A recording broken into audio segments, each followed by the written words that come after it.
So I'm going to start with the definition of the term rights.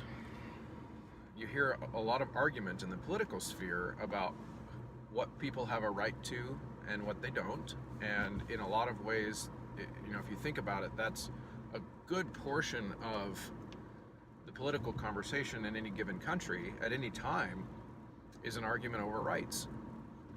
Because we see the government as the arbiter of what rights you have, and so we have to lobby the government to change them, to change the definition of them. And so a lot of times people get in very heated arguments over what right they have, and the way I see these conversations unfolding is unnecessary argument, as I can see the arguments happening, and I read them online, of course, with my popcorn, and I'm watching these things happen, and I see that I think one side of the argument is using a different definition of the word rights than the other. But neither of them know that the other side is using a different definition of the word rights, and so they continue to have an argument, but they're not actually arguing about the same thing. And so they will never come to any kind of common ground. There are several words that I'm going to talk about in future videos that I feel like this is also true with, but the definition of the word matters. Because if we don't have an agreed upon definition when we have a conversation about something, then we are at odds before we even start, and with very little hope of finding the thing in the topic that we actually agree on. So that's the premise. So with rights, the word rights, I think it's important to look at another word that is similar, but has to be different, or else why would we have two words? Right? And that is the word privilege. I think in order for something to be a right, and we'll walk through the logic, it can't be a privilege. They can't be both. Something can't be a right and a privilege.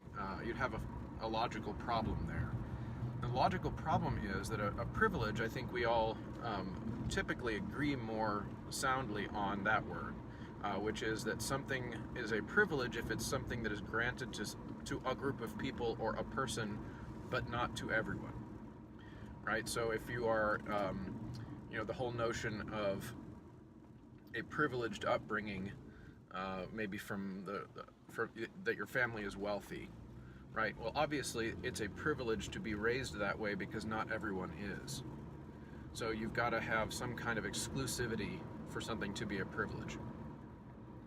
So in my mind, that's important when defining rights, to understand that concept, because I think to claim something as a right, like a human right or an individual right, I think it can't be a privilege, meaning it has to be equally accessible to everyone.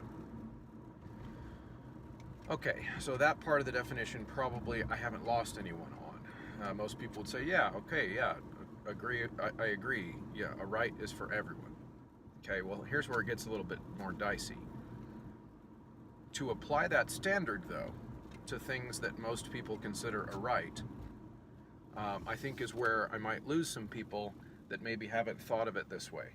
I'll make it just so that to be as little inflammation of people's sensibilities as possible. I'm going to make up a right, okay?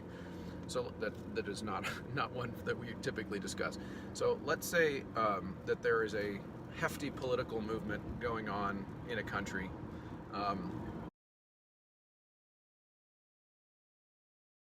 We'll call it Scandensburg. That was dumb. And the people of Scandensburg feel that it feels strongly and passionately, and they're rioting in the streets, and they believe that they have the right to Taco Tuesdays. Okay, and Taco Tuesdays should not be only for the wealthy, only the people who can do 99 cents a taco, right? It's for everyone. So Taco Tuesdays are for everyone, and they believe that that is a right, and they're going to petition the government for that right, and the government goes ahead and agrees because, of course, they want to get votes. So they enact the Taco Tuesday Act, and Uh, and now in Skandensburg, modern day, everyone has the right to participate in Taco Tuesdays to their heart's desire. And on the surface, people are happy because they have been awarded this quote right. And but what I'm going to try to demonstrate is how that can't possibly be a right. That is actually a privilege. Because if we agreed before that a right is something that can apply to everyone equally, and everyone may receive this right equally, it's pretty easy to demonstrate why that's not a right. What about the makers of the tacos? Do they have that right equally? In other words, if the right is defined as everyone having the ability to participate in Taco Tuesdays, well, somebody's got to make the tacos. And if you are a taco maker and you have a right to Taco Tuesdays, who makes your tacos? What if the price of the Taco Tuesdays that the government is willing to pay you is not what you would like to charge, and it's your time and it's your effort, right? How do they enforce that? Do they have to use force?